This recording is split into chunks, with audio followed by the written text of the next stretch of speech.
Help Action Needed, a D&D podcast. Hello everyone, and welcome back to another episode of Help Action Needed, a D&D podcast. But today, we're not going to be playing D&D. We're going to be playing a game called Babies and Broadswords, which is published by Even Footing Games and is a lot of fun. It's a game where you are babies going around doing weird-ass shit, but you have all of the stuff we all know as adults who are into fantasy. So that's fun. We're gonna... Oh, I'm Sean. I forgot to say that. You all should know that by now, but honestly, some of you might be hopping in. Hello, I'm Sean.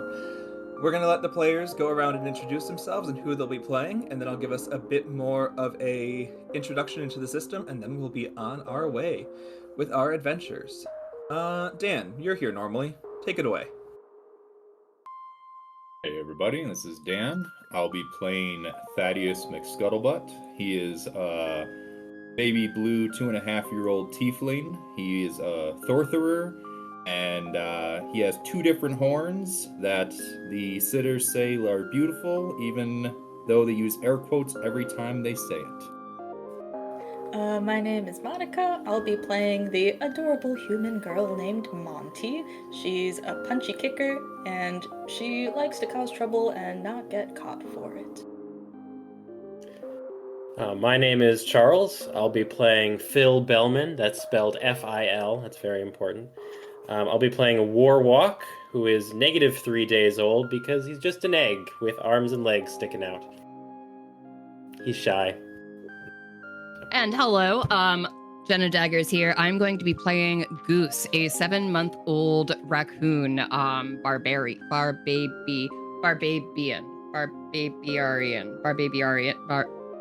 I think it's Barbabian. We're gonna go with either. Yeah. Who knows? And he really likes throwing things and eating trash, and we love him. Well, welcome players to our very special Babies and Broadswords one-shot. I'm going to give a quick rundown of the system, and then we'll hop right into the nursery where all 4 of you are hanging out. So, Babies and Broadswords takes place at Lady Chastity's home for unwanted children and other errors of judgment. If you are used to our show, think of Miskatonic's Home for Youth, where there's a very public-facing front where things are normal and kind and people bring money and donations. But unlike Miskatonic's home, the backside of Lady Chastity's is weird. There are monsters running amok, there are no laws in place, the children here are much smarter than the ones up front because they understand they're here and being made profit for others, but if they do weird shit themselves, they can benefit. What can they benefit for as babies ranging from -3 to 2.5 years old, you ask? Cookies. Cookies in this game are everything. They're all you want. They're your currency. They're how you use all of your really fun skills. They're also fun to have. Who doesn't want cookies? Nobody. That's the answer. So that is a brief intro. The other stuff about this game is that it is a D6 based system, so for most of the time, unless I break the rules of the game, characters will be rolling a single regular-ass die, or a D6 for those of us who are too obsessed with TTRPG talk to understand that it's a regular-ass die. And from there, they have their own stats and abilities and combat and stuff, and as we have things come up, I'll do a brief introduction. But for now, let's join our players in the nursery. Players, who do you think is the most outgoing child that would be trying to lead the others, having just heard that there's a fresh batch of cookies waiting in the kitchen that has yet to be divided up?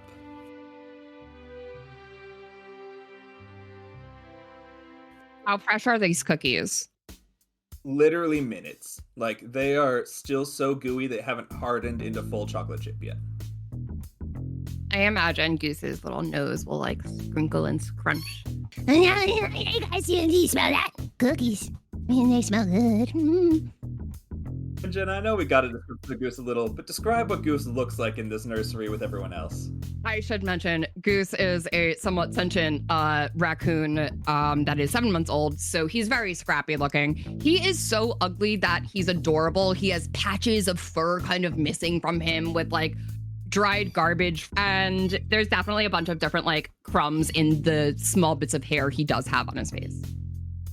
So yes, all of you are probably very used to a patchy raccoon smelling the best opportunities to find new snacks from the kitchen has alerted you to fresh-baked still ooey gooey cookies. I feel like seeing Goose, perking up like this and like sniffing around, I'm gonna be like trying to make direct eye contact with him. Like, are you thinking what I'm thinking? Like, we should go. He will kind of nod and do a little like whisker thing with his mouth. Monty is a little girl. She's got pigtails, red hair. She has cute little pink skirt and a white shirt, lightish skin, and she's got one of her front teeth, like, sort of starting to come out. So it seems like our outgoing two are already trying to figure out how to get to the kitchen. What are the others up to? Phil is, if you imagine just like a rag doll, but like an egg, just in the corner, sleeping away. He's sort of maybe dreaming about cookies because he can faintly smell the smells wafting in, but he's still fast asleep. He's just chilling in the corner. Okay. Thaddeus is just in the corner, sort of monitoring the group. He has his jar of petroleum jelly for his ever-chapped lips because of all the pacifiers he's just constantly sucking on throughout the day. So you'll see him just sort of taking them off his fingers, getting ready. And as the group starts moving, Thaddeus is just going to stay behind Phil and just keep picking up the pieces of eggshells that are falling off of his thing as he's walking and shoving them in the diaper that's on his head to where he stores all of his good stuff. And would you be trying to rouse Phil to get ready for these cookies, or what are we doing as we get close to Phil? Thaddeus is just going to go behind him and just start rolling him, since he's still in his egg, just sort of keep rolling him until he wakes up and just start moving us along. Nice. So yeah, you get all of you together for a brief second. Goose, I think, as the one most likely to try and get to the kitchen faster than any of your other orphan mates. I don't know what you'd call other people that live in an orphan with you. Orphan mates is what we're going with for this. You probably know the guard schedule better than most. I think you would know that in about 2 minutes there'll be a change of nurses. Like the current PM shift nurse is going to swap out for like the overnight nurse, and you know you have about 2 minutes to make the best chance of escape. There are always other options, such as going out the window, going up to the roof through the chimney, just jumping and hoping you fall through the floor. It's not the most well-structured of places. You could probably break a floor, like, spot or two. But if you want to go the easy route, you know the door will open in about 2 minutes for some nurses to switch. Wait, so like, so we're just like in the room, the door's closed, there is somebody standing outside? Are they in the room with us? In the door room, locked? and like an ambient nurse taking care of all the babies, making sure they're all fed, making sure they're all not causing too much mischief. This room would also have probably like 15 or so beds/cribs of various heights and sizes to fit all the different people that live in here. To like the left side, you have a giant bay window, even though you're on the 52nd floor. That if you wanted to, you could try and make your way down. There's always the chance that you could get some ouchies as you poorly ascend from the 52nd floor down, but it's something you probably are brave enough babies to try. But the easiest would be waiting for like the next nurse to come into the room and try and sneak through the door as that changeover happens. There's also a large chimney if you wanted to ascend the roof, like this Santa Claus figure you have heard of. Is there a fire escape?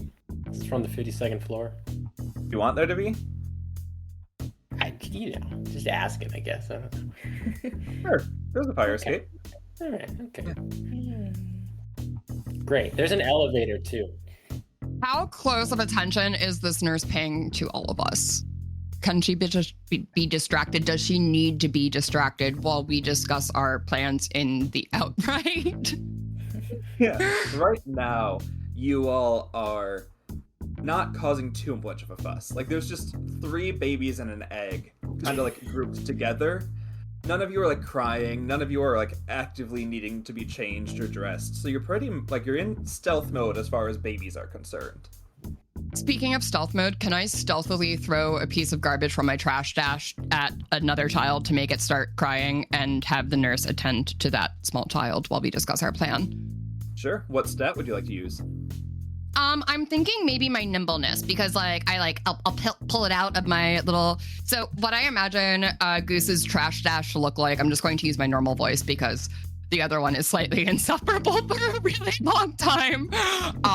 It's like 3 different pieces of like different weights of thread that are just like around his small little fluffy torso, and it's just kind of 4 to 5 different napkins on top of each other that he's like chewed the edges together to kind of mend them all. And it's a really weird bag that he has on his hip, but it works for him. And he's gonna reach into that and, just like, and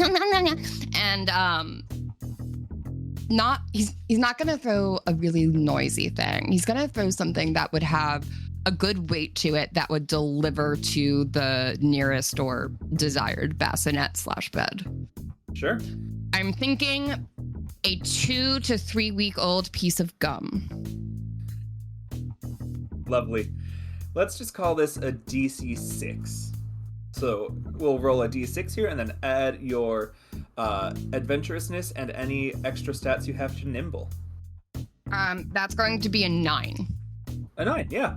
So yeah, a small child that had just been put down, ready for like their afternoon nap, gets pelted in the face with a 2 to 3 week old piece of gum, and as expected, starts crying. A sigh of disappointment, shame, regret at their current life station, lots of other emotions you'd imagine this underpaid young nurse lets out as the baby she had just gotten to fall asleep immediately starts crying again, and the nurse needs to walk to the other side of the room to go attend to this child in the hopes of once more putting it down. That's our chance. Let's go. Let's go. I don't know if you guys have any other ideas. Should we do more distractions? Seeing this unfold, Thaddeus is just gonna start just walking towards the door, being like, I'm done with this. Also on his way, he just sees a little garbage can that just has little pieces of trash in it, and just does not care, just takes the whole bag and takes it out of the pail and just throws the trash everywhere as we're leaving. While you're doing that, I'll pick up the rolling fill and just kind of like try and do it quietly but quickly. Cookie. Oh, cookie. Okay, if you're being noisy about it, I'm probably gonna like kind of lightly kick your egg to make you stop. Ow! Hey there. What the honk, man? Goose is going to scamper on all fours, trying to pick up as much garbage with his little grabbies while also scampering towards the door, and just like putting it in his little threadbare hip sack. So we're seeing the group finally get over there. Thaddeus, in voice of a 60-year-old man that has smoked a pipe for all of his life, takes the garbage bag and just puts it right next to the door for us to jump in case the people do come in and we're just standing there. Otherwise, he's just looking at the group, just like wondering what debauchery is going to happen next at this point. So all of this commotion, even though we're trying to be stealthy, does wake up Phil.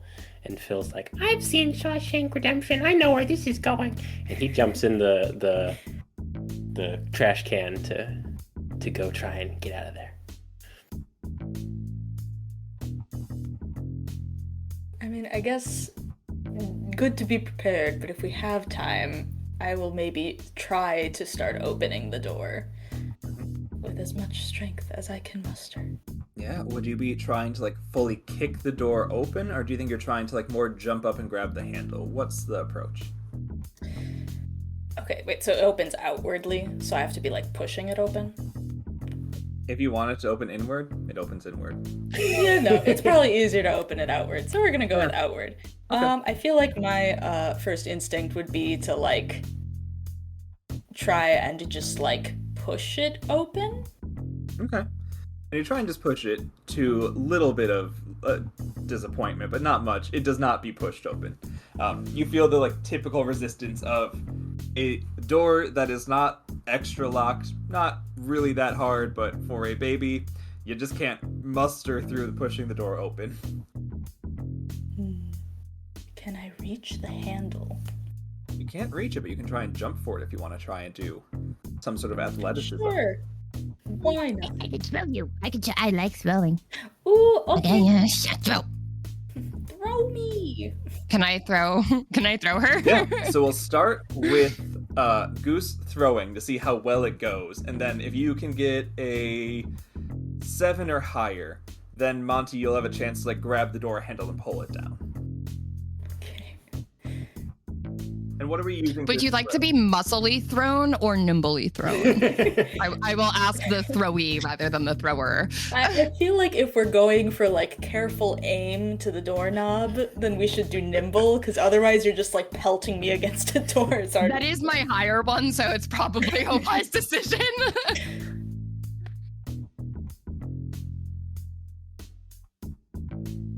That's going to be a 12. That is higher than a 7. Yeah, with dead accuracy aim. Just yeet this child into the air about a foot higher than you are, and they go flying straight for a doorknob. Auntie, what are you going to try and do to grab the knob and hold onto it? What would you like to try? Well, I'm assuming it's a standard round one, so I'm going to, It's like as I'm... one of these ones. Oh, like one of the kinda like straight across? Yeah, the straight across can be pulled bars. down ones. Yeah. Okay. Well, in that case, either way, I'm going to like reach for it two-handed to grab it, and then have my weight like pull the handle down, and I'll try and aim my feet to be like kind of next to the door on like the door frame to like push it away. Sure. What do you like to use for it? I will use, I feel like nimble makes the most sense. Sounds good to me. All right. That is a 7. That's still good enough, yeah. With a 7, you swing up, well, not swing up, you are thrown directly at this door, grab on with your human hands, hold on for dear life as it just kind of drops you from like flat to like dangling for your life, and then just do a swing kick and push the door open with your body weight, just large enough for anyone of baby size to get out. I'm gonna see if any of the other babies notice. Okay, they got a... Should we start a prison riot? The other babies got a 6, so they all notice. If you would like to start a prison riot, you have their attention. Or if you want to try and do something commanding to say, yo, we're the only babies leaving, calm yourselves, you could do that as well. And seeing the door open successfully, I think the two who were ready for the trash run, I think you feel confident you can get out now. With or without your trash bag is up to you, but you don't feel like you need to stay in it, unless you would like to. Phil pops his little eggy head out of the trash can and says, "Prison riot! Yow!" And then runs for it. Okay. How are you persuading these children to prison riot with you? I feel like I'm just so cute that they can't help but follow me, because they're like, that guy's cute. He belongs on television. I would vote him the mayor of our city. That's what I'm going for. Go for it. All right. And that's a 10. Yeah, a 10 does it. Well, we've established that the only adult in the room is currently trying to put back down a child, which, as we all know, takes forever.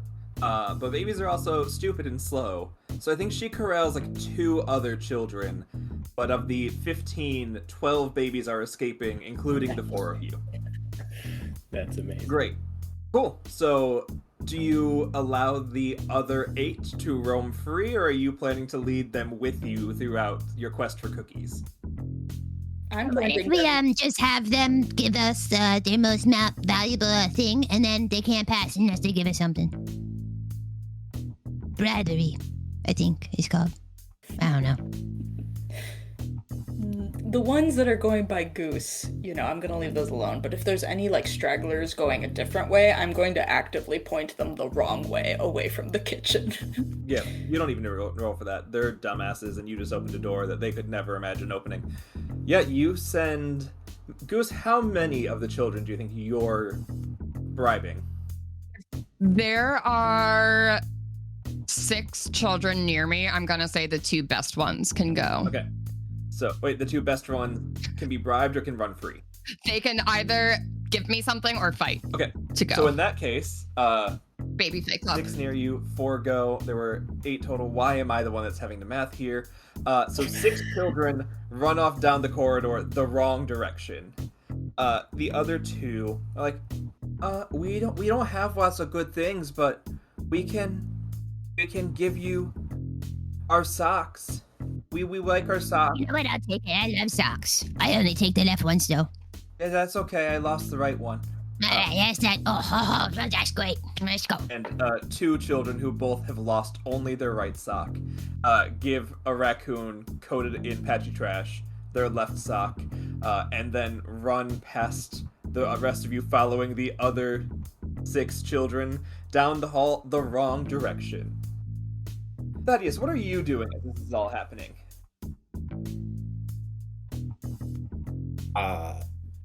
Thaddeus is just sort of watching, seeing the highway robbery of socks occur in front of him. And as this is happening, he's just taking this massive garbage bag and just shoving it under his diaper hat. His head is just getting bigger as more stuff is getting, like, there's petroleum jelly in there at this point. There's the whole garbage bag, as well as replacement binkies as necessary. And as it starts to get overflowed, he just sort of takes a paper clip from his clothes, which is holding it together because it's so ratty, and just sort of like keeps it nice and tight on his head.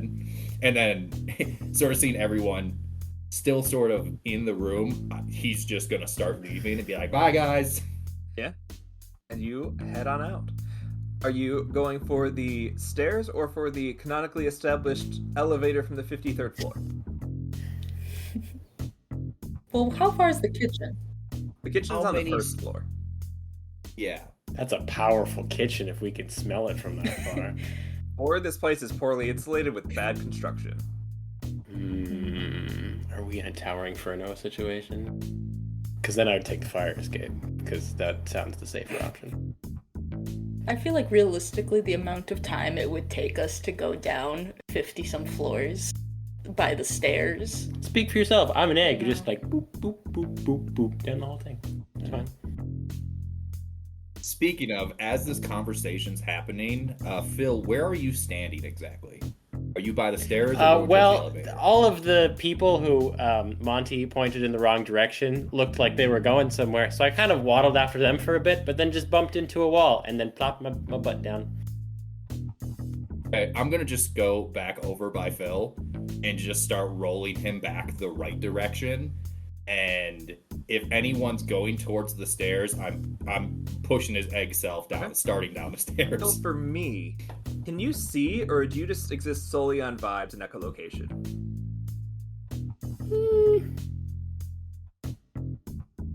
I would say I'm legally blind. If we, I can maybe like peek out my armholes or whatever, but yeah, we're not really very aware of our surroundings.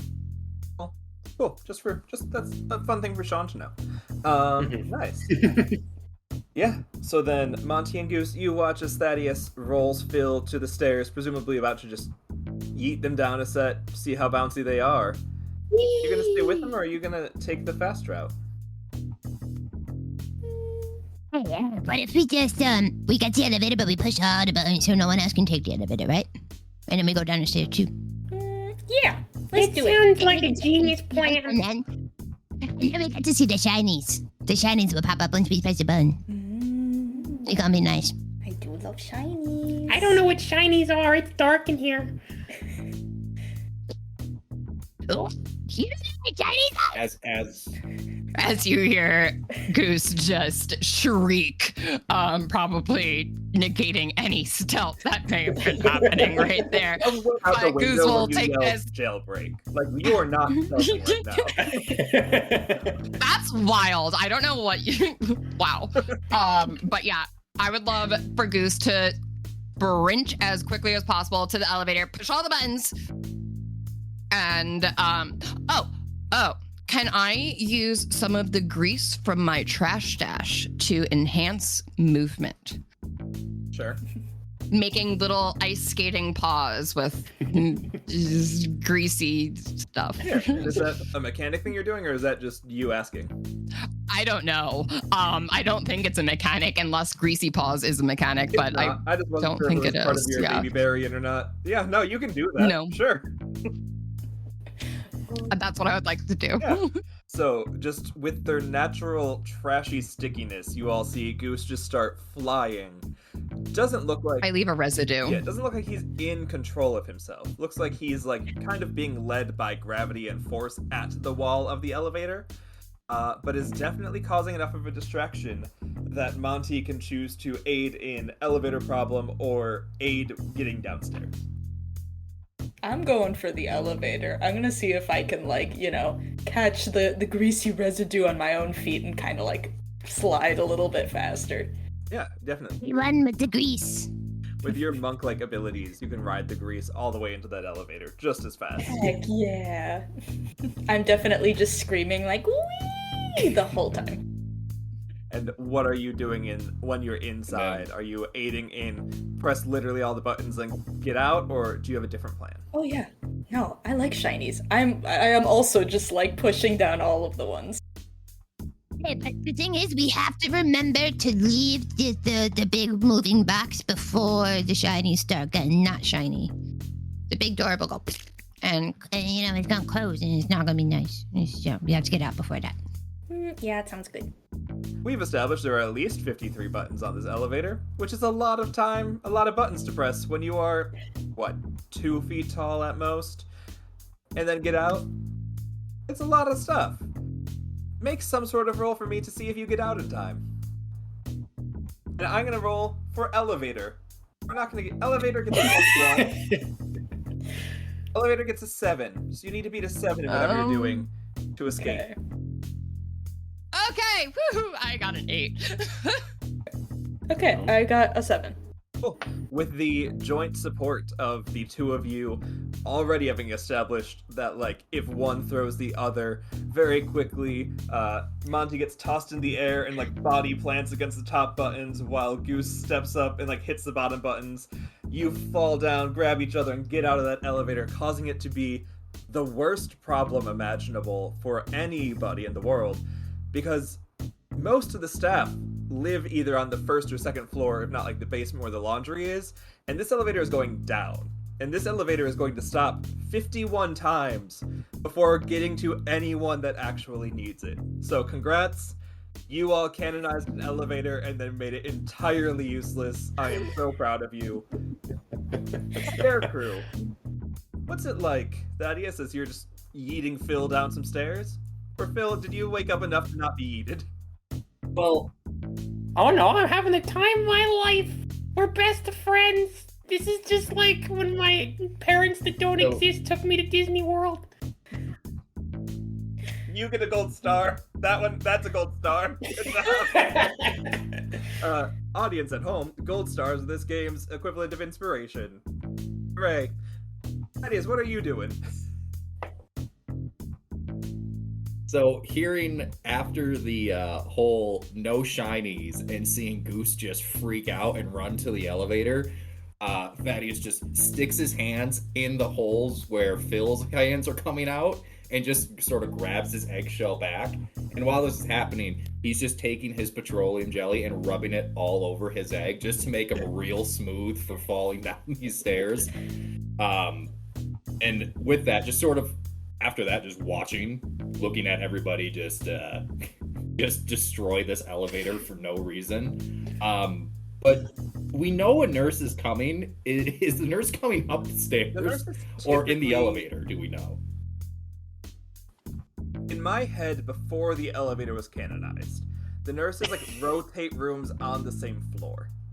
So like the nurse is going to be coming from like down the hall into that room. So like all the babies you sent running the wrong direction are all running directly into that caretaker, while you all have bought yourselves extra time because now this caretaker needs to get a mass of 6 children back into a room all by themselves. So you have bought yourselves ample time with your shenanigans. Okay. Seeing that the elevator is destroyed at this point, Thaddeus is gonna just look at Phil and be like, safe travels, and just push him down.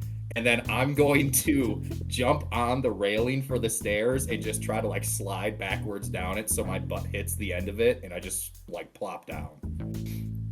Love that for you. Roll for me. And Phil, also roll just to see if we get any sort of injury from this. Tell me what stat you're using, and that'll be what you're trying to avoid. And I'll roll for you as well. Okay, you just gotta beat a 2. I mean, I feel this is adventure. Got a 3. Okay, and what were you using? Just adventurousness. Nice. Then you feel yourself like brace as like this egg hits and bounces and hits and bounces, expecting to take an ouchie or two from this repeated bouncing. But your shell means nothing to you. It's your safety net, but it doesn't hurt you. And your arms and legs are folded up all nice. You take no ouchies from this. Thaddeus, how's that sliding going? I'm going to say this is precociousness, just because I'm being a little fit. Sure. So that is 7. Yeah, a 7's fine. Yeah. And what were you specifically using under precociousness? Oh, sorry, I didn't add that. That'd be craft. I would say it's probably brainy, so it'd actually be an 8. Okay. Cool, yeah. On an 8, you like just put together you are the oldest of the group. You're the smartest by far. You use that fully developed 2.5-year-old brain to think of the best way to like launch yourself down and maintain safety, and you both descend quite a few floors in not a lot of time. And as soon as we get down, as he's doing that, as soon as we get down, Thaddeus is just gonna go to Phil and just like stand him back up and just like dust all the dust bunnies and debris that's on his shell that's now covered in petroleum just off of him, and then just be like, "Who's the big strong boy? I don't. And just sort of. I feel so loved. Nice. How many floors do you think you tried to slide before stopping? I would say 2 at a max. Because I didn't petroleum my thighs, so I'm sure that those are chafing anymore. Yep. Yeah, so with those unpetroleumed baby thighs, you make it a 2. I regretted that sentence as soon as I said it. Yeah, so with your unpetroleum baby thighs, you slide down 2 flights of stairs and make it down to the level that you know to be where the spooky things are. But before we go there, team, fuck up the elevator. Sup? Alright, well, we just got back out of the elevator. I feel like after the high of what we just accomplished, I'm like, hey, weren't there cookies? I guess now we can't go down the elevator. So I am I didn't really think past this part, but we did step 1 really, really well, so I think we got that going for us. Yeah. Do you think you want to go down the stairs with me? Yeah, I think that's probably a good idea. Is there anyone else in the hallway? Are we good There's to go? a single... Well, by this point, the second nurse has come out, so 2 nurses trying to wrangle 6 children. But Cool. no one else running towards them. Is there a laundry chute on any of these floors? Yeah, for sure. Not every floor, but we'll say every other floor. So hear me out. It's basically like a really, really, really big slide, but it's a really big murder slide. So, you know, it might not be the best idea, but it's an idea. So, you know, yeah. I mean, you've got trash. That could cushion us, right? At least a little bit.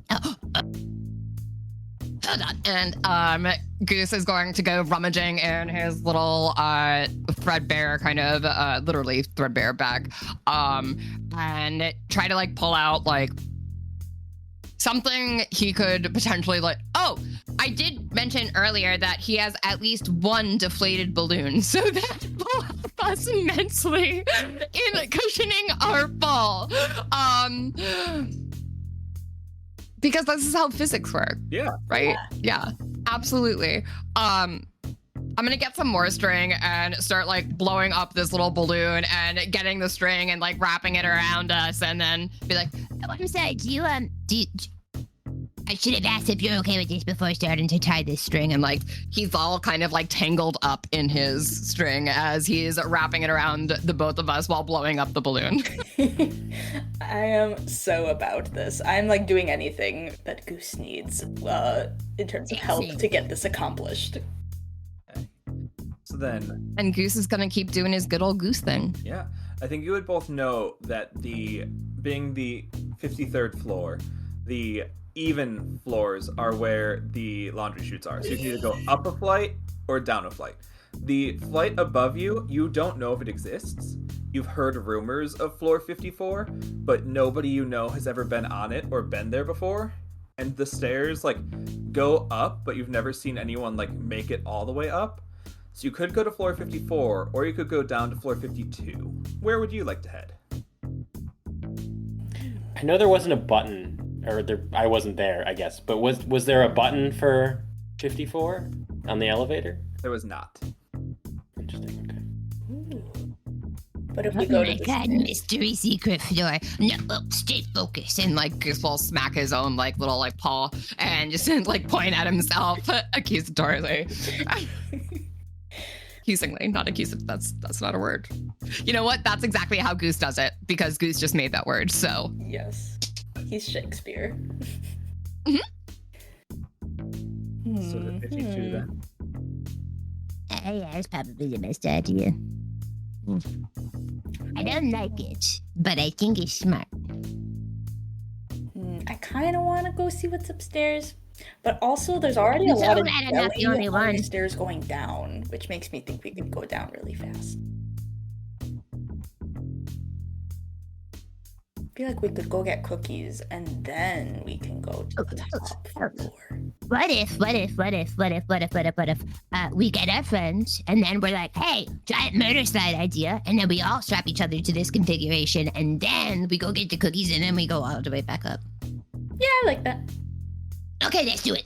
Well, then very quickly, already coated in grease, hopping on the slide and trail of petroleum jelly, you are able to swiftly descend to the 51st floor, which is where, you know, the spooky things are, or at least you've heard. You make it there. Just as the other two, do you think you would be waiting, or do you think you would have already opened the door and stepped onto floor 51? I mean, I didn't necessarily know they're coming, so Yeah, no, we I think would have we- kept going. Like at this point, like Thaddeus is like crawling under like a cabinet, like just gathering dust bunnies, just like scooping them all in his hands and like pulling them out for just to get access to them. Perfect. Then can both of you please roll me a turn-taking roll, and we'll get into our first combat. Oh. So roll a d6, and I'll roll it for the dust bunnies. They got a 1. For as anyone who has played Babies and Broadswords before knows, one of the first enemies in the rulebook is dust bunnies. The creepy little things of dust and bunny, they don't look like normal bunnies, but especially on the spooky floor. They come to life with their giant vampiric teeth and try to bite anyone that collects them. I rolled a 3. I rolled a 1. Okay, so you and I will play rock, paper, scissors to see who goes first, and we will do it out loud. Ready? Okay. Yes. Rock, paper, Rock, scissors, paper, shoot. Scissors, shoot. Cool. I did. Yes. You got it. Okay. So the dust bunnies will go before you. Listener, I don't know if that's going to be synced audio. I'll try it for you. I apologize. TTRPGs are great in person. Anyway, so, Thaddeus, you are up first as you go down to try and compile your whole horde of dust bunnies, and 2 of them look up at you, and just like, well, it's strange enough that they look up at you. It's even stranger when, just from like the gray of their dust, 2 giant piercing eyes open, like a hollow green with like dark black ichor floating through them, and then 2 like half-eaten off bunny ears on the top. And it looks like it wants to try and bite you, but you get to act first. What would you like to do to this dust bunny?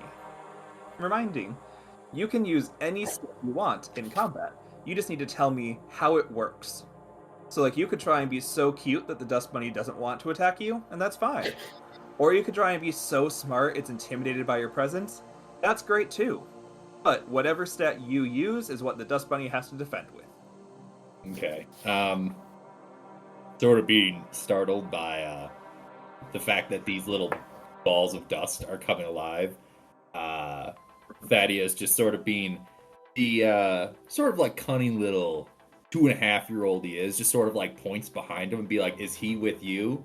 And as they turn, he's going to use his heavy whacking book and just try to smack one of them with it. Okay, yeah. Tell me about heavy whacking book. How's it work? It's just, as described, a heavy whacking book that gives a +1 to precociousness attacks. And that is a precocious attack, so that would be 6 + 5 + 1, so 12 total. Nice. This dust bunny has a +3 in their precociousness, so literally cannot match that. But for vibes, they got a 3, they got a 6, they're almost there. So now, the way that damage works is that you do whatever the overflow damage is. So 6 points subtracted from your 12. And also, dust bunnies are weak to precociousness, so they take an extra point of damage. Little surprise to anyone, a dust bunny has 3 hit points. So, what does it look like as you just take your giant book of whacking and just flat out squish a dust bunny? So Thadius just, as the dust bunny turns, just takes a big swing, and much like a cartoon, he's on one heel, just hits it and keeps spinning around with it out of control because he tried to hit it way too hard. And then just sort of tries to get his attention after being a little dizzy back on the other bunny. Wonderful. The other bunny, terrified of you, is going to look at Phil and to try and attack you. So the way that attacks against us work is that they roll their attack stat. For these bunnies, their attack stat is precociousness, so they will roll 3 + 6, and you will defend with your precociousness stat. So, fucking bunnies. You'll have to beat a 4. Okay, so just the base precociousness is the... Yep. So just make Okay. like your D6 Yeah, so that's a plus 3, so... with your D6 roll. Oh, so okay, it is with... Okay. Yeah, sorry. Roll 4. the D6 and add it. So what is it? It's 4.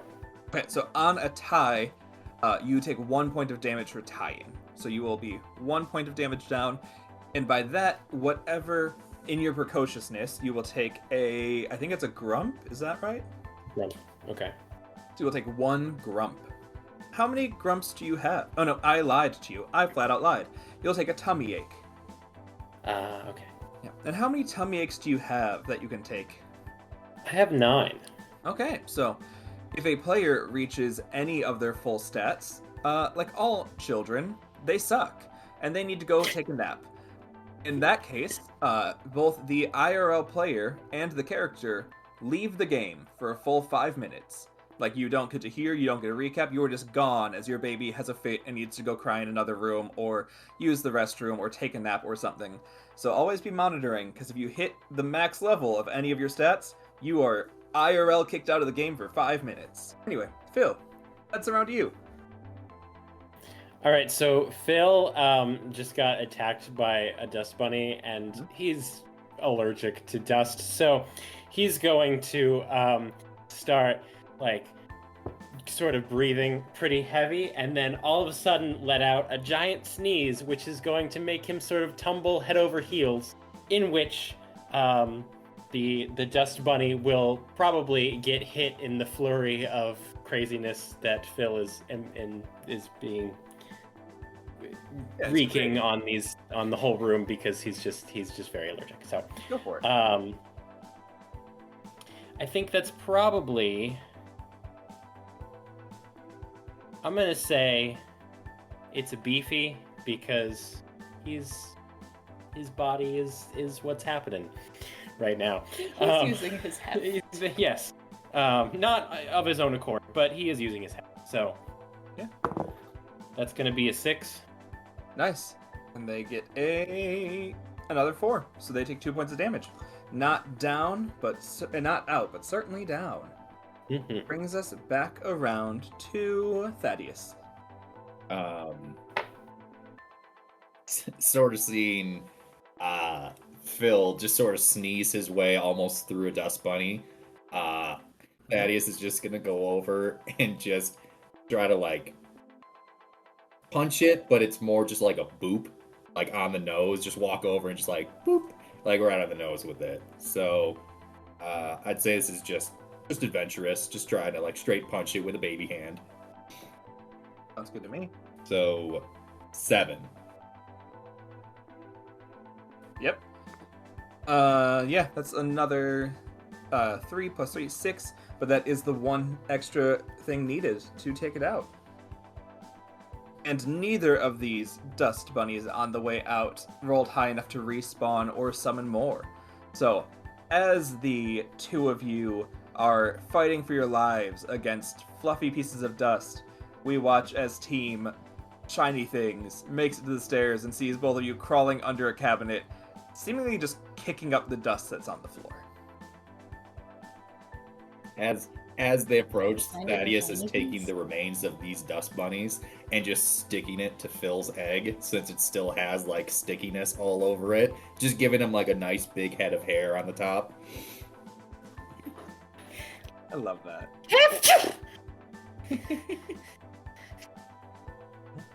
So that is the scene that Goose and Monty walk into.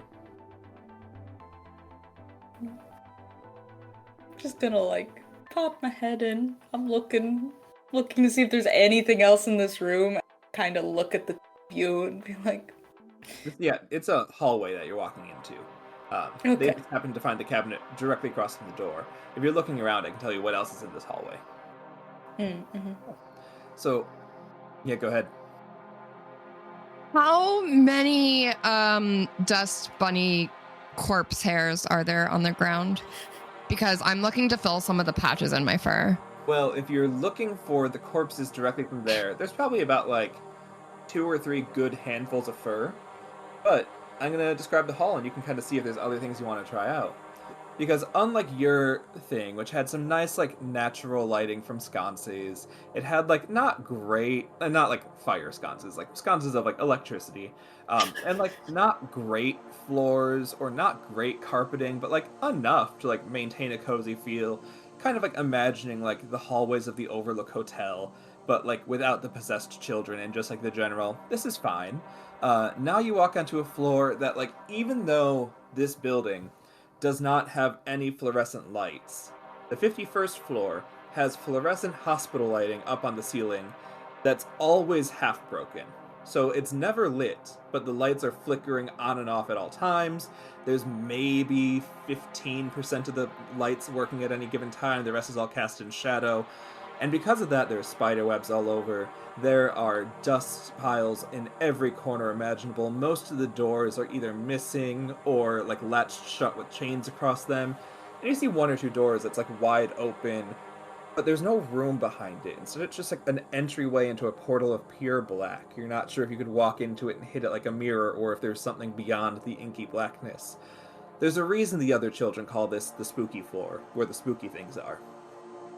The other thing Guys, I think this is the IT department. What's IT? The other thing with this floor is that you would notice there are no staff.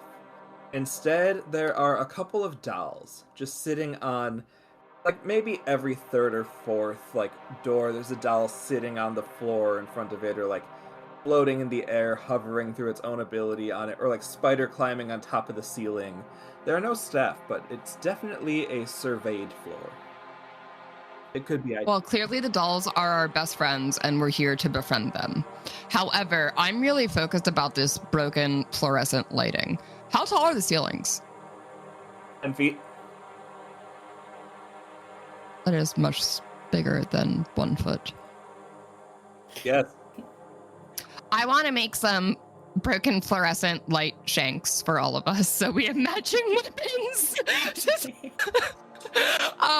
So because it's spooky, is there like gross mildew on the walls and stuff that I can kind of like cursed spider climb up because of my ways of the garbage? And you know it's like pulling the like wallpaper from the wall, so if you needed, there's like a bit of handhold there. You know. Yeah. I'm gonna make you roll Excellent. for it, but I would like to do that. Go for it. Cool. I don't have to roll for it to climb up. Yeah, I'm No, you do. I'm climbing. A very cursed crawl climb. Okay, what I get to determine what.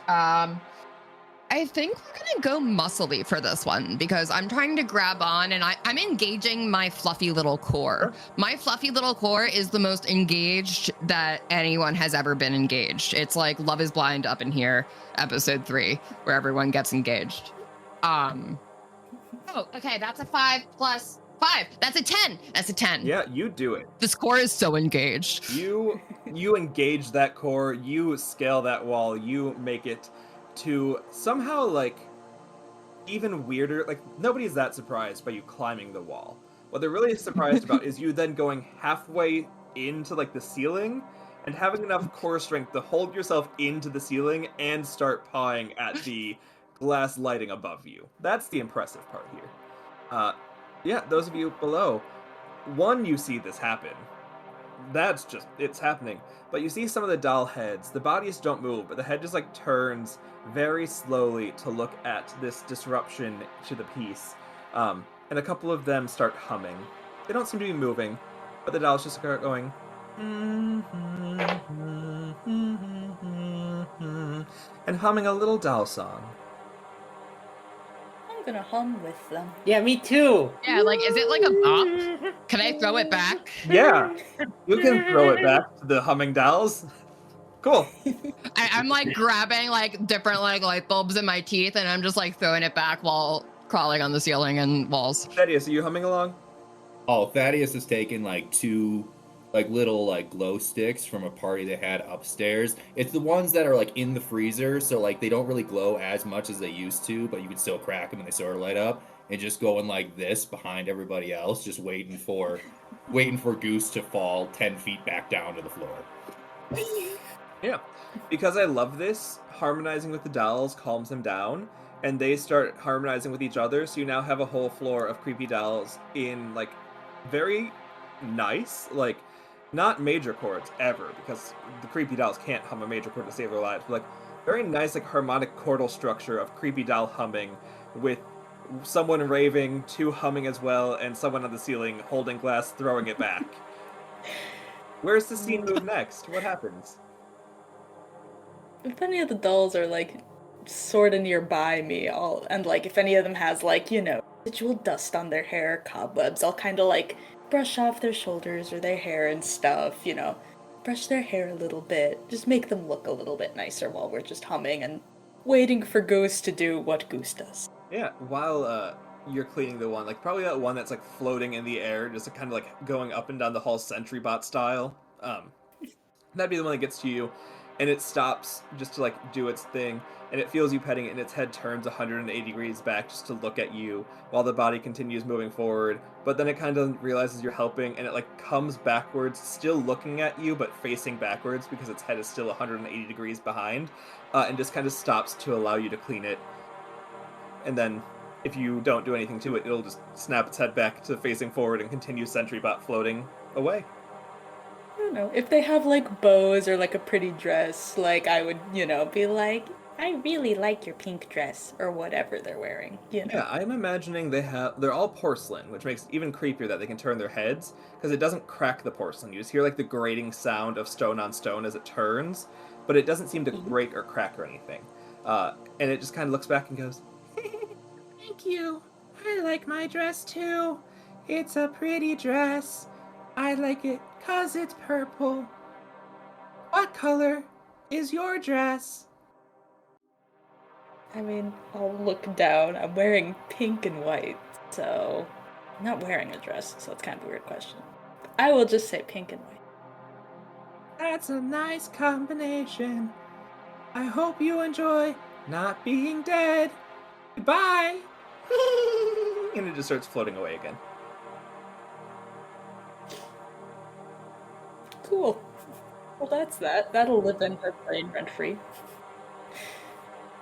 And then, as she's like sort of wrapping this whole exchange up, Thaddeus is just looking at Goose still on the ceiling, like making shanks, and like look over to see a doll talking to one of our like group and be like, "Is anyone else seeing this happen? Like, what is going on? Like, is no one concerned?"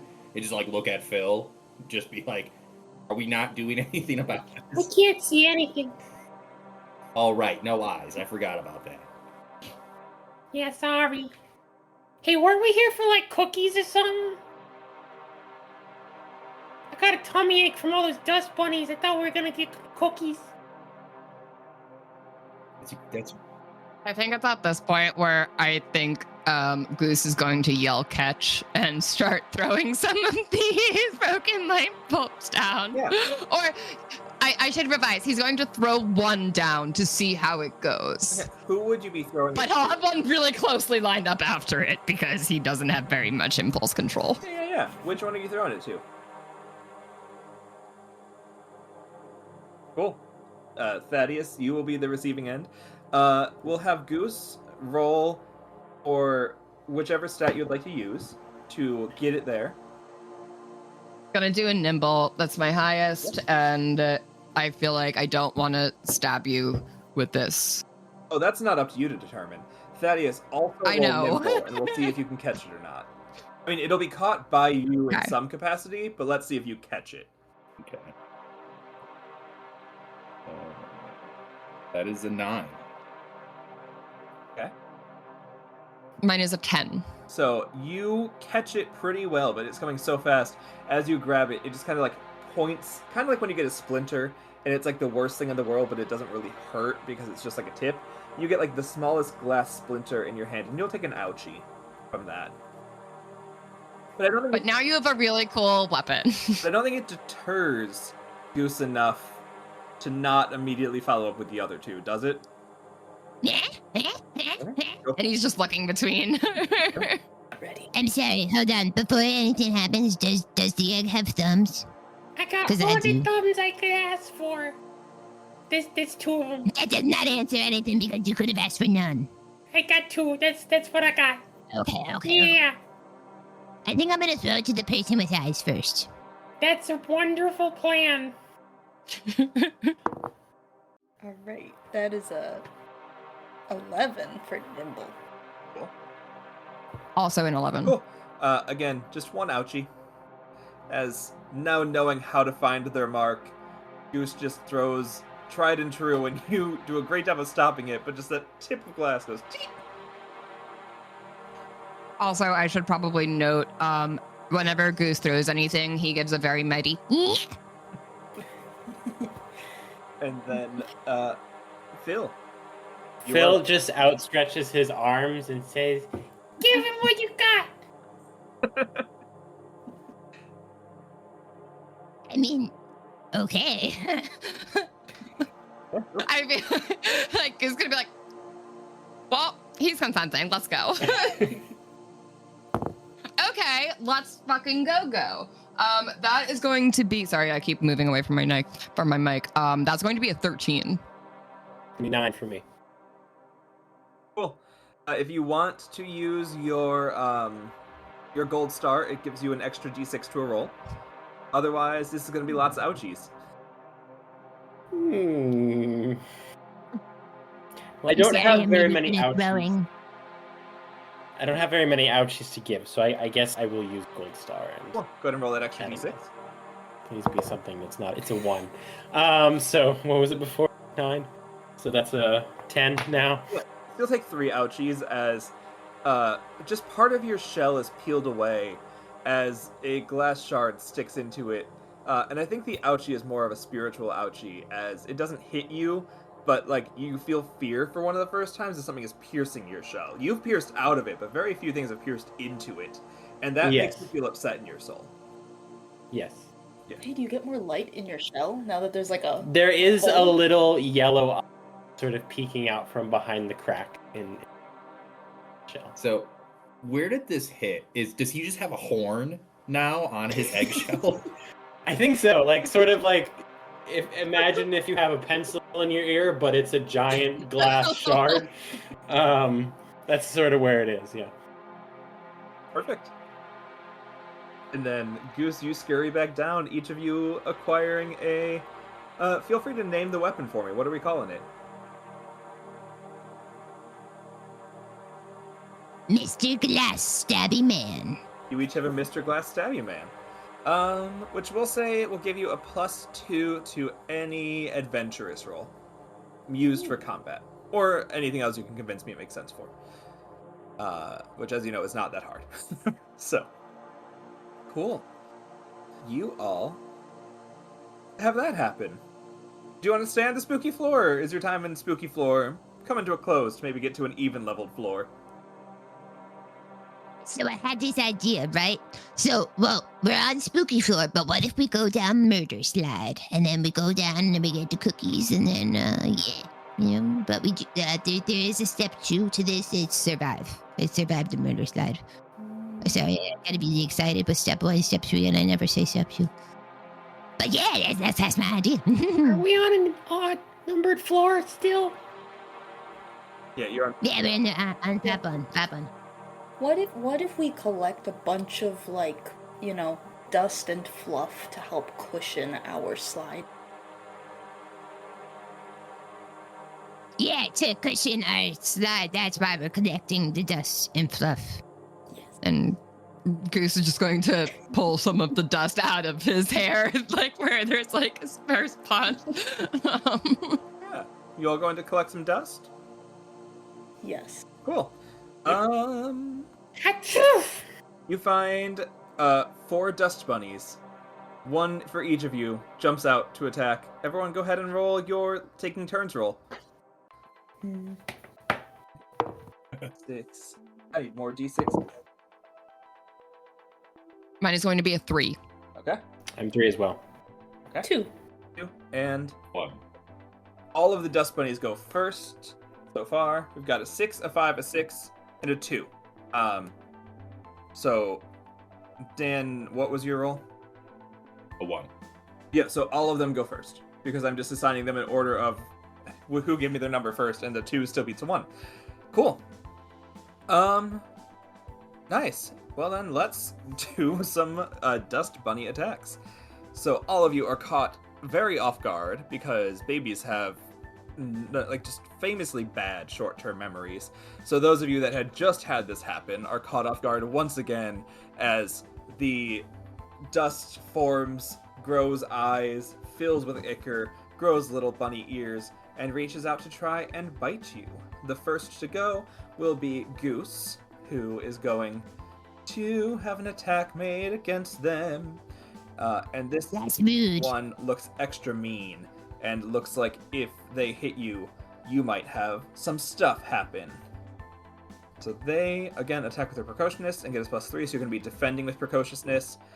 They got a 2, so that's a 5 total. So I'm defending with precociousness. All right.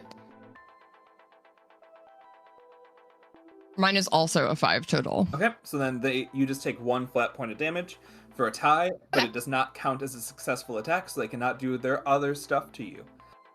The next one, I think that one was, I think it was Phil. If not, it is now. They rolled a 4 against you. Go ahead and defend yours. That's 5. Cool. Nothing to you at all. How have you learned from past experience and not defeated, but prepped yourself for this dust bunny?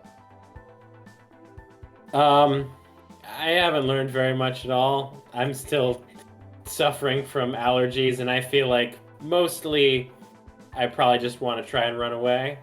Okay. But we'll see how that goes, I guess. Fair. Monty, yours gets a 9. It's a very precocious little dust bunny. That's a 7. A 7. So you will take 2 tummy aches as your lungs fill up a little bit with dust. And finally, Thaddeus, yours gets an 8. Rolled a 6. Okay, so you also will take 2 tummy aches. How's everyone feeling and looking in terms of injuries? Good. Nice, okay. Then we'll just follow... since it's not really mattering and we're just going one-on-one, and for ease of me, we'll just follow that same initiative, if that's cool with everyone. Mhm. Cool, so we'll start with Goose. You're defending against your bunny All first. right. So I think Goose is going to go ahead and shove 2 cookies in his mouth for the price of 1. He just like, what's the singular double fisting equivalent? Like, is it just like, There's 2 cookies and 1 fist, and it just shoves in his face. Huge palming it. basically he has an ability with his knack for the happy tum tum. He can do 2-for-1 cookies. Yep. So he's going to consume 2 cookies to take his pre-nap tantrum, and he's going to do his very, very ferocious battle cry, which all of you have heard, and he's just I don't think my mic is going to pick Nope. that up because it's such a Nope. Let's try that again, a little lower. I don't know if okay, let me know when. Go for it. You know, Honestly, I think it's perfect if it's a really shitty battle cry also. Like, it just sounds terrible. So he's going to do that with his pre-nap tantrum, and he's going to get a +2 weapon damage with his well-loved... Oh. No, we're going to do the Mr. Glass Stabby Man, because new shiny, and let's go ahead. Yeah. And he's going to go ahead and... jump very, very ferociously with his back 2 legs, with both of his hands on the metal end of the broken fluorescent bulb, and drive the glass blade into this dust bunny. sure. And Ooh, that's a 6. awesome. Just for you to know, I just checked it. You get the benefit of 2 cookies from 1. So you only have to expend... Yes. Okay, you had said you ate 2 for 1. You eat 1 for 2. So just, you should only have Oh, 1 cookie for that usage. Yeah, you get a 6. maybe he's really excited about it and still eats 2 anyway. Sure. Want He's suboptimal not very choices for smart. roleplay? Sure. A 6, they defend with a 7. So none damage. Oh, I didn't add my modifier. Sorry. So this is with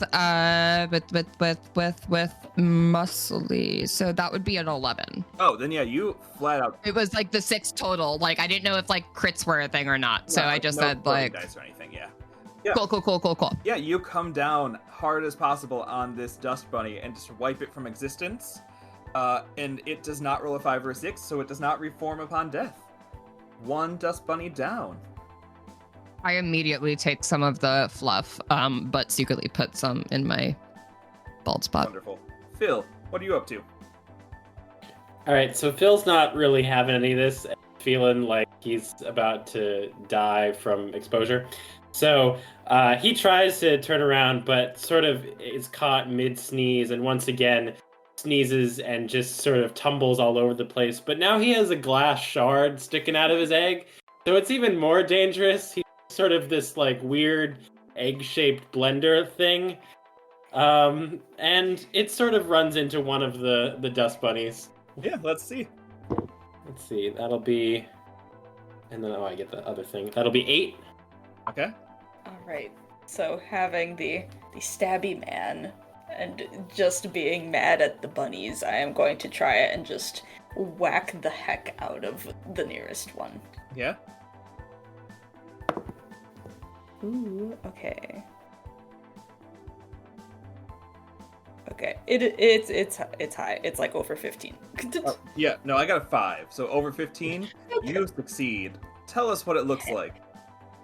Yes, I am going to grip the stabby stab 2-handed and try and just like, with as much muscle as possible, like, just downward strike it from the top. Yeah, and just downward strike it, and all sentience drains like into the floorboards. Like, you see, like, these are oily floorboards, and like that oil comes out of the dust bunny into the floor and goes off on its own. Thaddius, what's up? Oh, I'm also like scooping up the fluff and just kind of stuffing it in my pockets and stuff, because Yeah. padding. Sounds good. Thaddeus, just seeing another dust bunny, is like, woohoo, new friends! And just goes up and just tries to give it the biggest hug as hard as possible. Cool. And that is I'm going to say that's cuteness, because hugs are adorable, first off. So that's a 9. Okay. That is also a 9. So it takes 1 point of damage. Because ties, you deal 1 point, but it does not go down. You go to hug it, and it's just so fluffy that like you can't get a good grasp on it, because it's like it just keeps moving about and like getting out, and no matter how hard you try and pinch in, it can just keep like stretching eternally to when the point it's probably like 9 feet tall above you for a second, and then squishes back down into dust bunny form. The one against Phil is still up, and it is going to use the trouble with small round furry things, and is going to try and divide itself.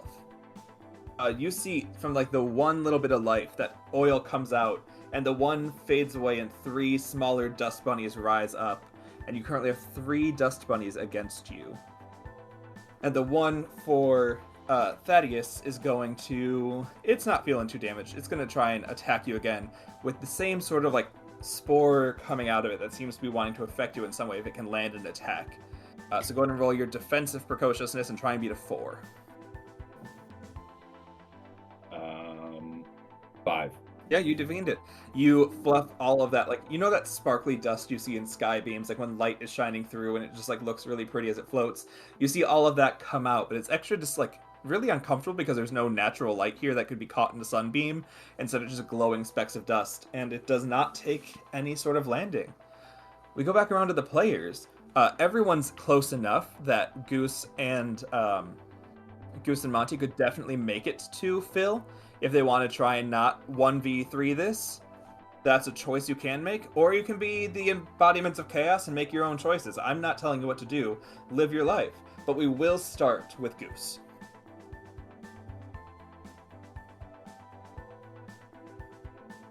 I imagine Goose is just staring at Mr. Glass Stabby Man in his hand, and his bare paws, and just going back and forth for like at least 2 seconds. And clearly if he throws it towards Phil a second time, it won't be as bad as the first. So he's going to go ahead and throw it at one of the dust bunnies, taking a nice like little like raccoon javelin form, and with his ferocious battle cry, and just hurl it towards whatever the safest dust bunny to throw it at is. Yeah, there's like, as long as you're not going to throw one directly in front of him, you feel pretty confident. Especially like you are a great shot with these already. Like you just clearly, you are so good at hitting your mark. You feel confident. Might be misplaced, but let's go. That's up for not me to decide. Ooh, okay. That's a 13. Perfect. They got a 10, but you beat them by 3 and fully just like whoosh, dagger from out of the nowhere, cut this dust bunny in half, and that sentience seeps into the floorboard.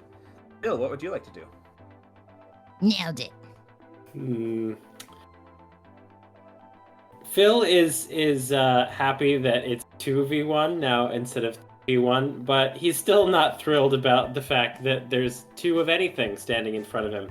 So he is going to turn and sort of try and forward roll away back towards the stairs, just to try and run away from what's going on. Yeah, so you're going to try and use your movement to get away. Yes. Perfect. Let me just make sure that there's nothing about that. It is normally you can only get away from flinging range, and you are currently in flailing range, so it would be hard to get away. You could try it, but the monsters might hit you as you're running away. Yeah, we can try. Could I also, at the end of my turn, move up a little bit towards this altercation? For sure. And what would you like to do, Phil?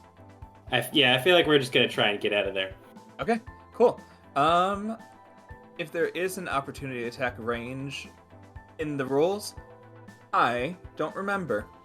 So we're just going to make them roll a base attack.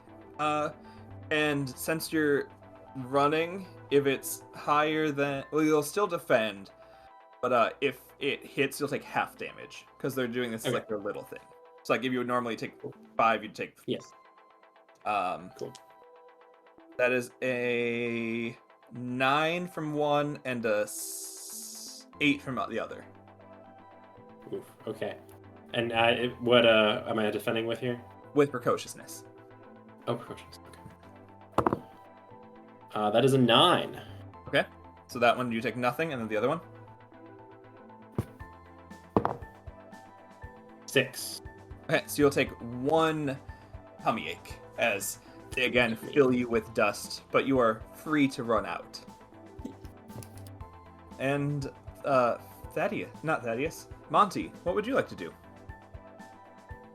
Alright, well, seeing that Phil is really not doing well, and still filled with rage at the bunnies, I'm going to run over there and try and get between you and the bunnies and try and, like, again, do just that from above smash down on them. Yeah, go for it. With my stabby man. Okay, that is a 12. Perfect. That is a 9. That is enough to go squishy, squishy goodbye. And they do not revive. So, nice job there. Anything you want to do after? Yet again, just kind of grabbing the fluff and stuffing in pockets and stuff. Always. Gotta be fluffing. Yes. Yes. Got it. I'm preparing for the most epic slide ride in the world right now. So. Yeah. Thaddeus, you are up. Discouraged from his last hug attempt, Thaddeus just spits in his hands, cracks his knuckles, and just goes in for another one, just yelling, "Love me unlike my parents!" Gold star. May I advocate a gold star for that? Oh, hell yeah. Gold star. Perfect. Alright, that is a 8. An 8, yep. And they defend with only a 7. So they take 1 point of squish squish. This one has 1 point left. Your hug seems to be getting more. Like, yeah, it does the same damage, but this time you landed that hug. Yeah, anything you want to do with your little action or anything else?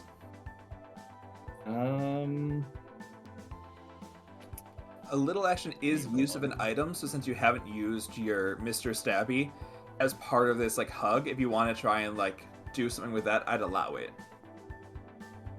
Yeah, I was about to say, like, sort of like, as he squeezes him and gets through, like, he's just gonna... A single tear will roll down his face, knowing that he cannot be embraced by even the dust bunnies, and he takes the glass thing and just throws it behind him. Okay, yeah, roll. I said that would be an adventurous roll, so go for adventurous. Yes. They got a 10. That is... And it's a +2 for the stabby, right? Yeah. Okay, so that's a 9. Okay, so doesn't land. Falls to the ground next to you, but that's okay. Back around to them. So the one that is now next to both Goose and Monty is going to... Goose, you took out from afar. Monty, you are terrifying up close. They're going to try and throw some spores into your nose. You got a 4. Go ahead and make a precociousness defense. 8. Yeah, does not work in any capacity. The one over by you, Thaddeus, is going to try just to make a straight up attack. I think it's a 7. So it's precocious. That's a 6. Cool, so you'll take 1 tummy ache. And we go back around to the players. Goose, what's up? All right, so it's still kind of...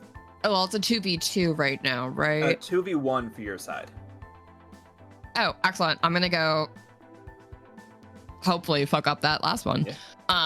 And I'm going to take a running garbage grease footage start as I warrior call and angrily charge towards this last non-friend. Lovely.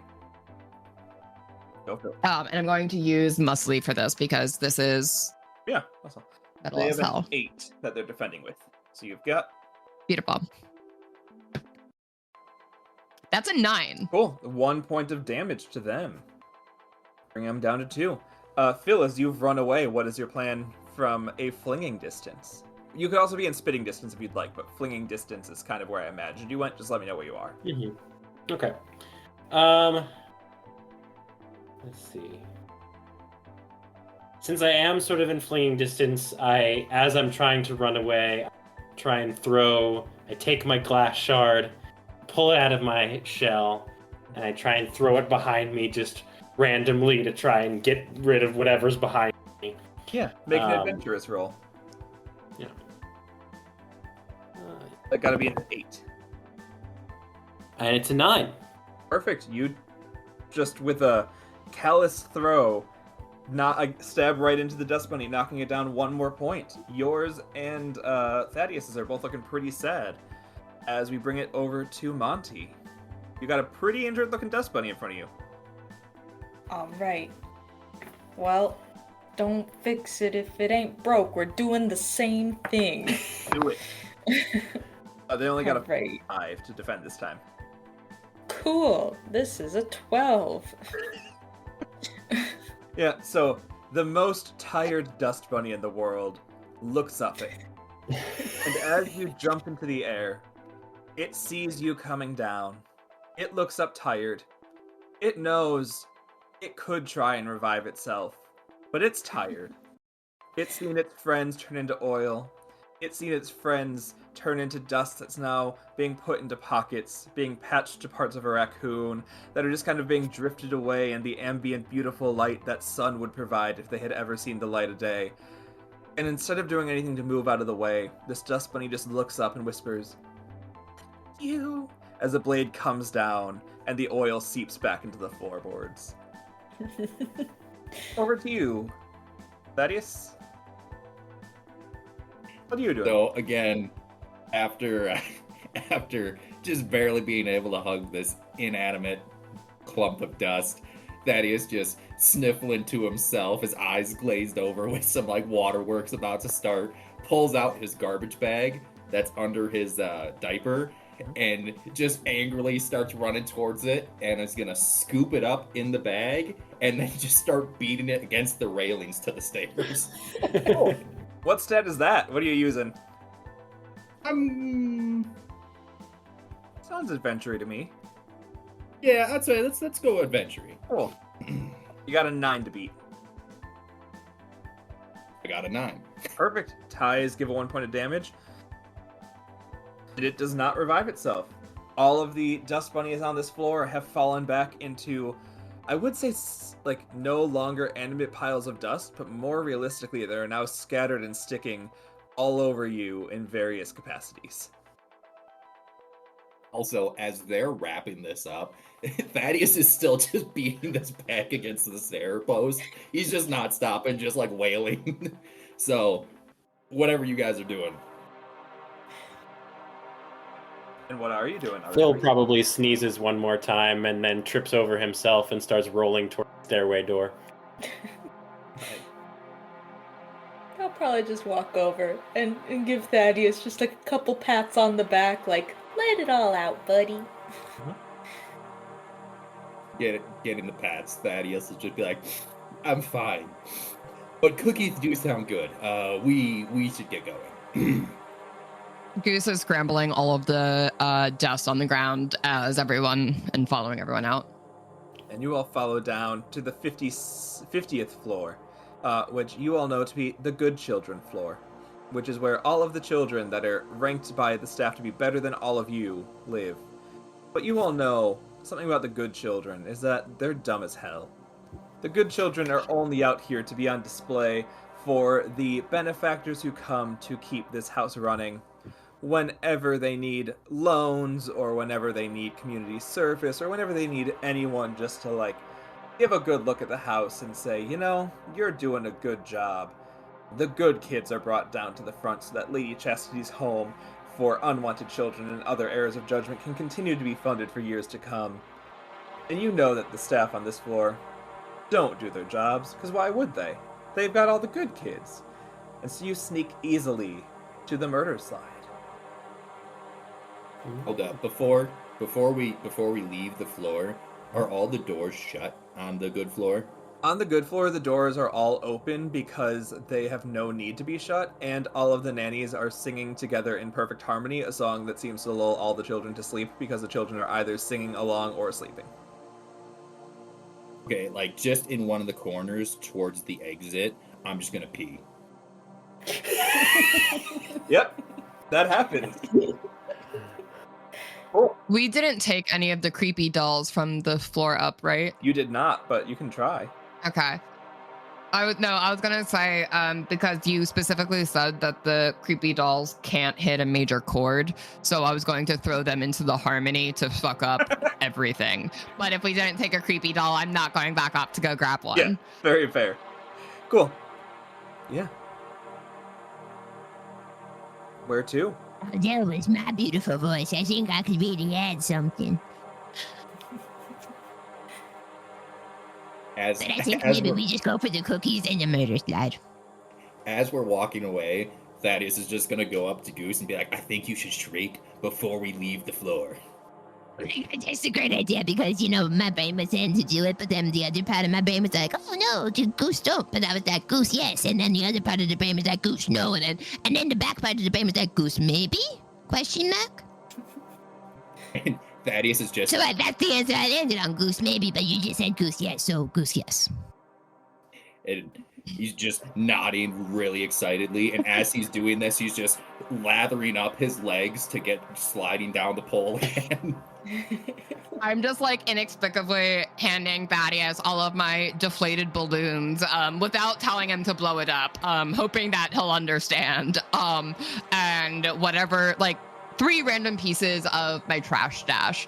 So let's go with a somewhat molding banana peel, an empty sardine can, Of course. and a soda tadpole. Perfect. Use these wisely. And Goose will very dramatically pat the top of your hand as he hands those over to you. I just gonna start taking all the pieces. The balloons, I'm gonna start trying to blow them up. The first one I'm gonna blow, and there's just an obvious hole in like the little thin part, so it's just making a weird noise. The second one I'm gonna blow up, and it just, again, there's a hole more towards the top. The third one I'm gonna try to blow up, and it's just gonna inflate normally. Very nice. I'm gonna give another deflated balloon to Phil, but it's actually just a non-used condom with a safety pin through it. So he's like, I hate that this is how I was conceived. You're welcome.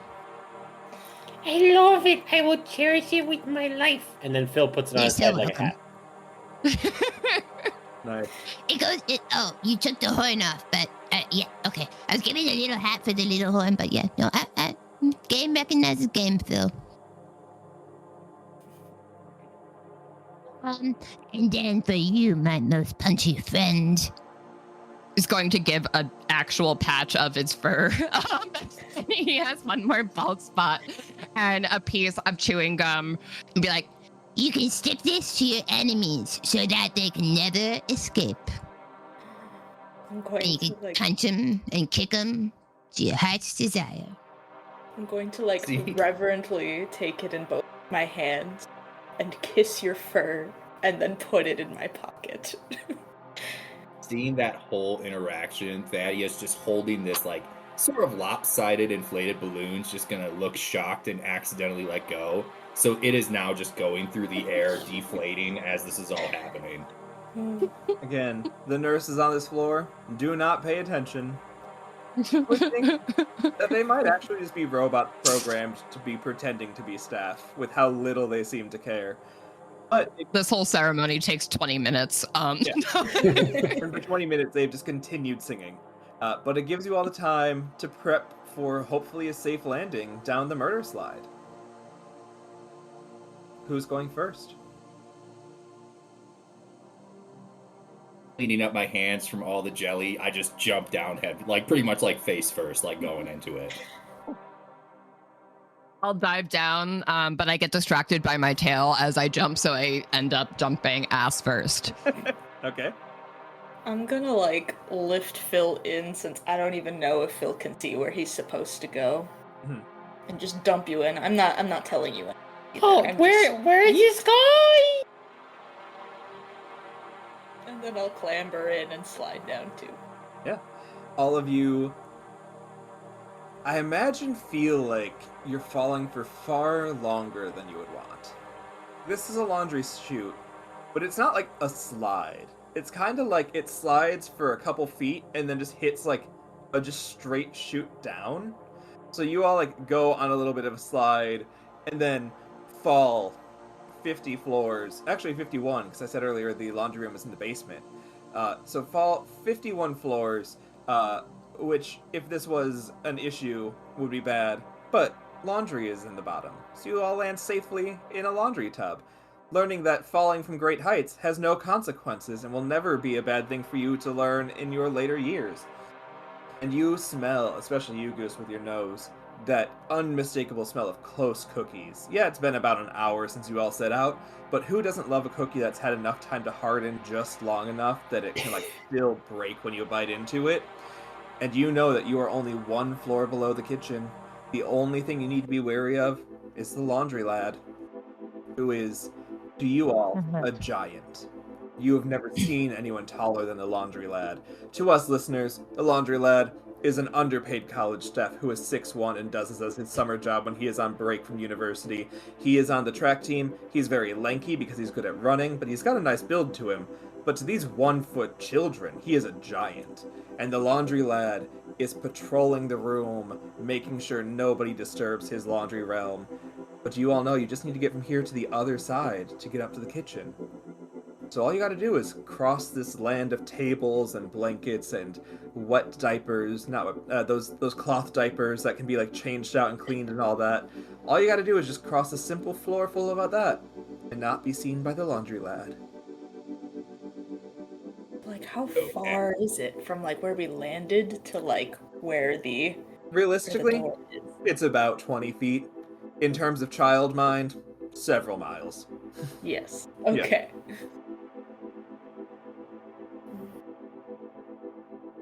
As we landed, I just imagine I land and then I see this fur ball just come screeching down next to me. And as I'm trying to get out, Phil just comes and just destroys me with his shell as I'm trying to climb out. But following that, I'm going to just sort of, are we in like, I'm assuming we're in like a bin with like sheets, something like that? Yeah, very much that like I'm just going to like needed in any sort of like a game or movie. Just like that thing full of hotel sheets that just is only full of sheets does not logistically make sense for anything, because who would only have sheets? You're in one of those. Gotcha. Seeing this, I'm just going to grab one end of it and then look to Goose and be like, go, you go first. So I have another idea. But But really quickly, really quickly. Goose, you know, similar to like how cats do the da-da-da-da-da-da with their paws when they're like really excited with like fresh linens. Are these dirty linens or are these clean? Because if they're dirty, that's what Goose does in them, because he's so excited to be in his. I mean, it wouldn't make any sense to have the clean laundry be at the base of the laundry. That's what I figured. Yeah. I don't know, but he's a college student. Maybe he's really bad at logistics. Yeah. I don't know. I'm not going to be too judgmental, but he's definitely also a freshman. Like, he's just finished his freshman year, about to become a sophomore. Like, the worst type of college guy to be doing any chores on their own. Yeah, it's the dirty laundry. He's at least gotten that right, but only because the floor is marked. While this sheet distraction is happening, can I reach into my trash stash and throw a so I'm 7 months old. Can I throw a 6-month-old pot nugget from a carpet that I found in his general direction? Go for it. I would like to do that. Yeah. And some Goose doesn't know what rolling papers are, but he'll throw whatever he thinks he would use with this, which is probably like a nail clipper because he's seen landscaping happening. So it's probably not great, but he's going to use his nimbleness to throw. And hopefully this is a good, oh, that's okay. That is going to be a 12. Yeah. 12 is like the highest threshold of achieving. So you just tell me what you want to happen here. The scene is yours. I want the stale nugget smell to enter the nostrils and tantalize this young college freshman into looking this way for 10 seconds as we dart behind the edge of this sheet and safely at least traverse through half of the room. Yeah. Yeah, you definitely have cutting time. Half the risk in half. And I think he is dumb enough to be like, what? Oh, cool. Yeah. And definitely does not pay attention to like the clambering sound. Like these, like we've all seen these hotel things. They're like 3 or 4 feet tall. So you all have to like clamber out of them very loudly unless you're trying to take the time to like build yourself a rappelling rope out of sheets and somehow need to get Phil down. But this guy is too invested in like, he's definitely got his AirPods in being like so loud that everyone around him can hear them, even though it's just him in the basement and he could just be playing his phone like on speaker because nobody's down here. He feels like he has to have his AirPods on a little too loud. So the sound is masked by that. His attention is grabbed by this nugget thrown at him, and you are all good to make it like the giant folding table in the middle of the room. Folding table as in where laundry is folded, not a folding table, for anyone's mind. It's like a large steel table on which several mounds of laundry are being folded. And you're only about 10 feet away from the door that leads up to the kitchen. What would the rest of you be doing as Goose just brought you this amazing distraction? I'm trying to think. I mean, if there's just more like laundry cover and stuff, we can just like, you know, just kind of cover ourselves with random dirty laundry and kind of do the slow, like, move while he's not looking and then wait, and then move and then wait, you know? Sure. Yeah. All of you can roll me some sort of stealthy action. Whether it's being nimble enough to move undetected, whether it's being smart enough to know when to stop. Justify to me how you're doing it, but use whatever stat you want to be stealthy. Is there any metal on the ground? I'm imagining it's just a flat concrete floor, so I wouldn't say there's any metal. Okay. Because my backup plan was giving this guy tetanus. Cool. I'm glad I said no. Like, this guy, we'll name him Kyle. He sucks, but like he doesn't deserve tetanus at the summer job sucks. I love the idea of like fast action tetanus. Like he just steps on it and he's like immediately knocked out. You know this building is so never maintained that like there's definitely insta tetanus in some of this metal. Oh yeah. Oh yeah. That's why they had to hire Goose doesn't Kyle. actually know what tetanus is. He just thinks it's a really bad thing. He's like, clearly this is the solution to our problem. That's why they had to hire Kyle, because the old woman that used to work here accidentally like stubbed her toe on the base of the like metal platform where all the stuff gets folded and got tetanus through her shoe by like just conjoining with that. It's so tetanusy. How did your stealth go, by the way? What are we using? Paint me this picture. Oh. I got 8 for nimble. Okay. So I imagine I just kind of like found a pillowcase and I'm like wearing it, you know? And just kind of like, sort of like log rolling or egg rolling. And then if I hear him coming, like I just kind of stop and I wait. So I just look like a bundle of laundry. Yeah. Yeah, I got a 9 for nimble, so I'm imagining it's kind of the same, but it's kind of like four-legged. Oh, we are at an orphanage, so there are like little baby sheets or whatnot. Mm-hmm. So I imagine Goose kind of has similar to like a hermit crab, but it's a fitted sheet, like a poorly fitted sheet, and he's just across the ground. But he's saying that in his head. I should make note. Okay. But he's probably whispering it to a very slight degree. Like, hey, Wonderful. so stealthy. seeing all this happen, Thaddeus just goes over to the washing machine, which is next to the table that all the stuff's getting folded on. And it's run down, it's leaky, so there's just one of those really cheap plastic orange cones, and he's just going to crawl underneath it and just Toy Story his way across the floor towards the door. Okay. What did you get with which stat? I was going with crafty for that, so I got 13. Wonderful. And Phil?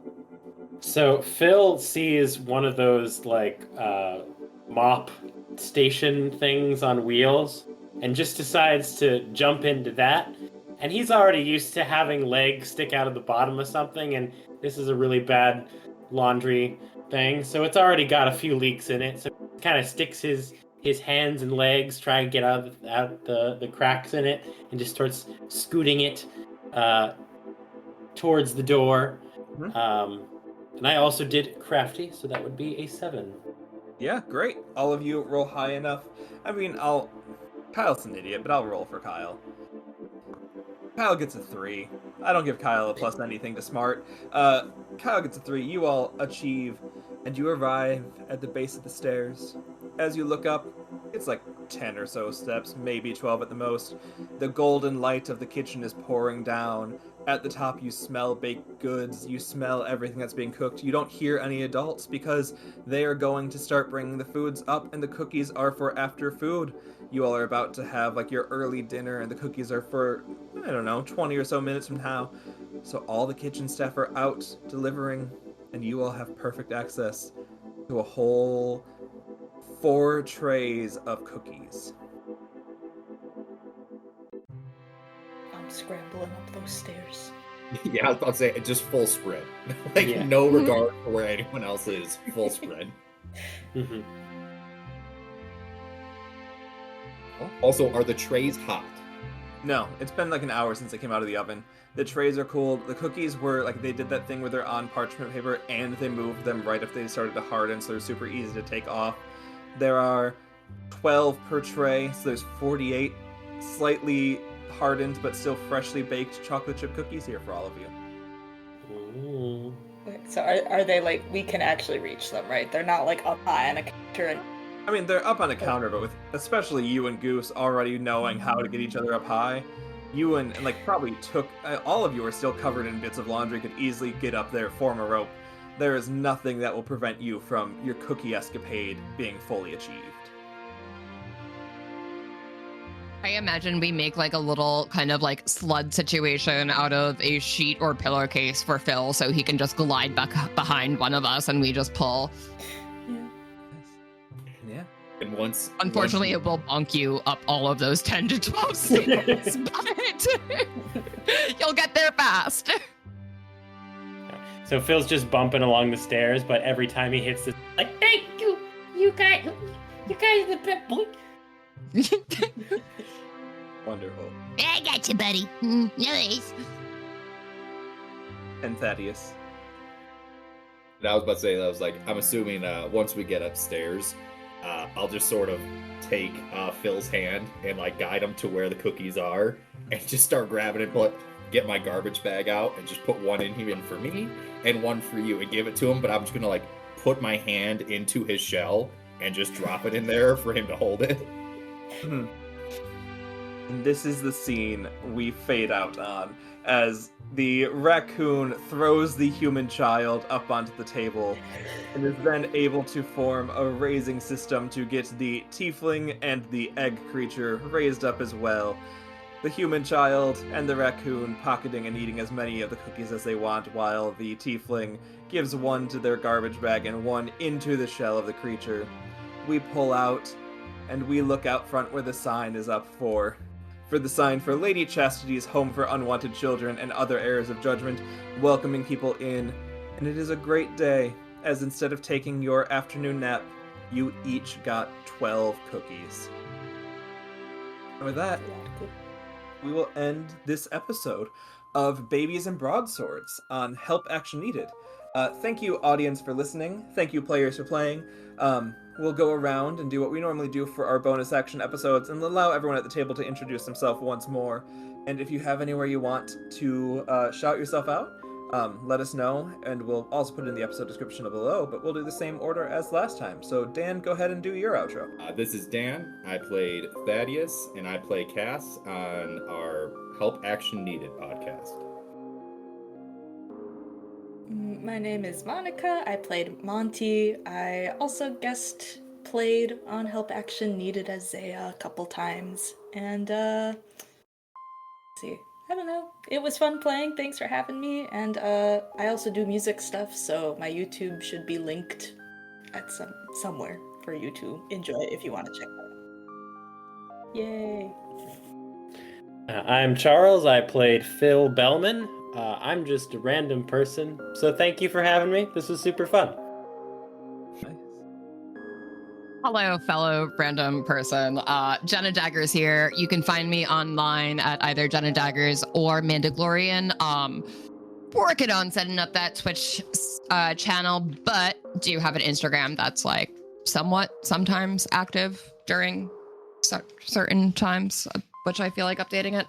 But I was playing Goose, your fellow chaos gremlin raccoon, who's like so very, very adorable with all of his fluffy fur. Great to have me. Great to be here. Not great to have me. I'm so sorry. It was great to have you. It was great to have all four of you. Thank you so much. Oh, I should say where we are. Yeah, for those that don't know, I am Sean. I am the DM, host, producer, and kind of everything for Help Action Needed that is not one of our main three characters. If you want to find me or the show anywhere across the internet, except for places where we're not, you can find us at Help Action Needed. And you could also, if you want to reach out and tell us about this, or tell us about how it's kind of deeply concerning for you, the things that these babies went on, you can reach out to us directly at helpactionneeded@gmail.com. We always love to receive the comments we get from you guys. They're super fun, and we love just kind of checking in with our audience. So if you want to do that, please do. Yeah, beyond that, we have been this episode. So thank you, players, for listening. Nope. Thank you, players, for playing. Thank you, audience, for listening. And as always, goodbye.